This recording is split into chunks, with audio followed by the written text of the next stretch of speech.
Un poquito más, a 18 está pronosticado para hoy que llegue la temperatura. A la tarde va a llegar a 18 y después a la noche 14 grados. Muy bien, Guillermo Oliveto, muy buenos días, ¿cómo va? Hola Luis, buen día, ¿cómo Bueno, estás? gracias por atendernos, Guillermo. ¿Mm? Por favor. Desde que salió tu libro, entre otras cosas, se fue visualizando más que hay un crecimiento desparejo y hay un consumo desparejo, ¿no? Que hace preguntar por la existencia de la clase media o qué tipo de clase media se vive hoy en la República Argentina, incluido, perdón, el conurbano bonaerense, que ahora está muy de moda a partir del anuncio de Cristina de ser candidata por la tercera sección electoral.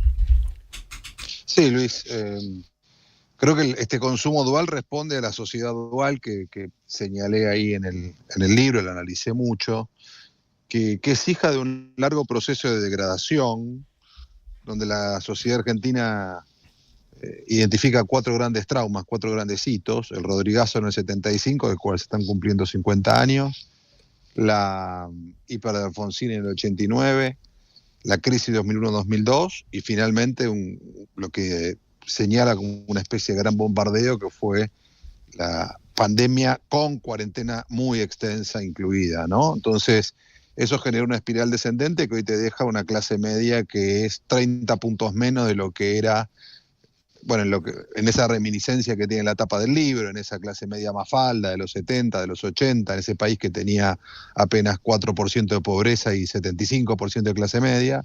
Hoy la clase media es 43% de la población y a la vez es mucho menos homogénea de lo que supo ser.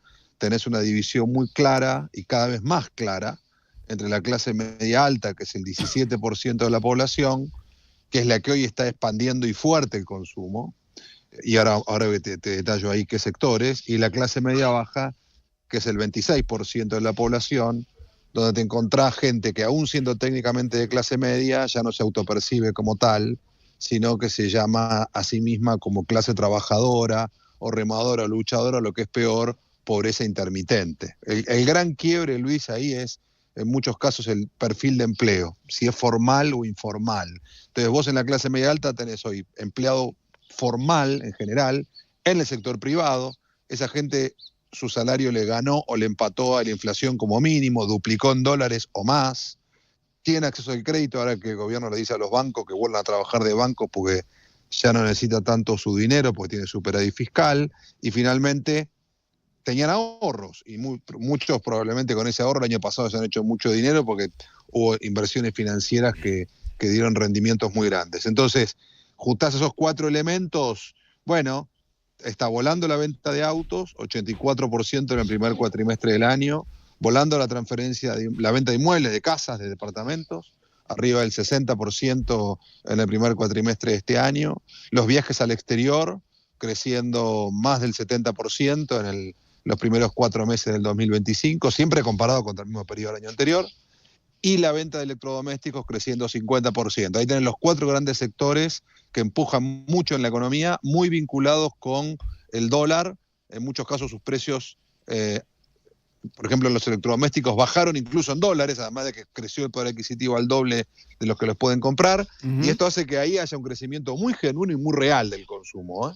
Ahora, ¿qué pasa? Del otro lado tenés una parte muy importante de la población, cerca del 70% de la población, que te dice, mira, acá primeras marcas no, el mes termina el 20, irse de vacaciones está muy difícil, y todos a trabajar, y juntamos lo que podemos y vamos tirando. Entonces, ahí eso donde se refleja en una caída del consumo masivo, de lo cotidiano, del orden del 6% en el arranque del año, que se suma a una caída del 14% el año anterior, lo cual te está diciendo que hay mucha gente que no está llegando a lo básico, Luis. Bueno, esas son las 2 caras, si querés, de esta Argentina que tiene una sociedad dual y que por ende genera un consumo dual. ¿Y por qué la economía o el PBI está calculado que puede crecer entre el 5 y el 6% durante el año 2025? Bueno, Luis, ahí, mira, yo tengo un subtítulo en el libro que es entre la mutación genética y la esperanza realista, ¿no? La mutación genética es este gen de la pobreza que crece y le compite a aquella idea de somos todos clase media, el gen de clase media.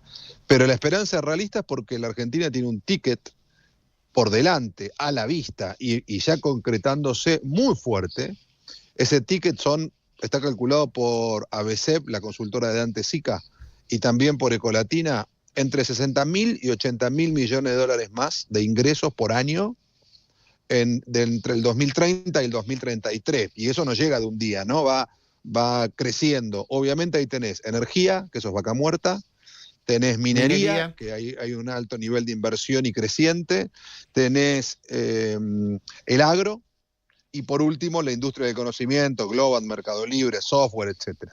Entonces, esos 4 sectores están empujando muy fuerte. Fue un buen año para el campo, más allá de problemas de rentabilidad que puede haber en términos de cosecha y de generación de ingresos, con un precio menor, porque la soja hoy está a $380, no 500 ni mucho menos. De todas formas, llovió y hubo una muy buena producción, ya están liquidando una cantidad importante de dólares en el mercado. Entonces, estos sectores empujan mucho la economía hacia arriba.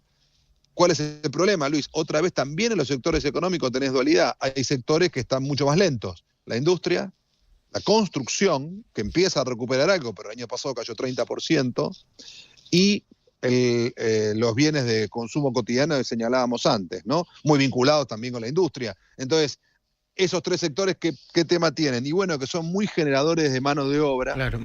Y entonces el problema que tiene la Argentina es que vos hoy tenés 6.300.000 personas que trabajan en una empresa en blanco. ¿Está bien? Una empresa del sector privado en blanco. Eso no crece, Luis, hace más de una década.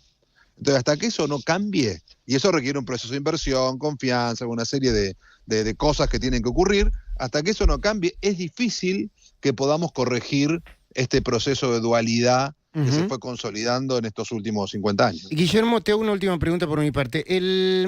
La inflación de mayo probablemente empiece con 1 y no con 2. El dólar está quieto. Eso es tranquilidad y también confianza y expectativa, aún para los sectores que, yo diría, están más golpeados o tardan más en salir. ¿Estamos de acuerdo con eso? Sí, Luis, perfectamente. Por algo, el gobierno mide hoy 53 puntos de aprobación, ¿no? Entonces, digo, yo te decía recién, 30% de la población está consumiendo bien, digamos, pero tiene 53 puntos de aprobación. Entonces, ¿de dónde sale el otro 23? Bueno, de mucha gente que hoy no la está pasando bien, pero dice, yo tengo esperanza, tengo confianza de que con este modelo va a llegar la mejora. Lo que te están diciendo, sí, por otro lado, es, va lento. Eso es lo que acabamos de medir. Está lento, pero sigo creyendo, sigo teniendo esperanza, y hoy es el sentimiento predominante, ¿no? En ese grupo que confía y que valora muchísimo la baja de la inflación y la tranquilidad y previsibilidad que da que los precios se hayan calmado y que el dólar esté estable. 2 cosas que los argentinos añoraban y por supuesto aprecian, ¿no? Y premian. Por eso la aprobación del gobierno. Guillermo Oliveto, autor de Clase Media, Mito, Realidad o Nostalgia, la sociedad argentina entre la mutación genética y la esperanza realista. Muchísimas gracias por atendernos, ¿eh?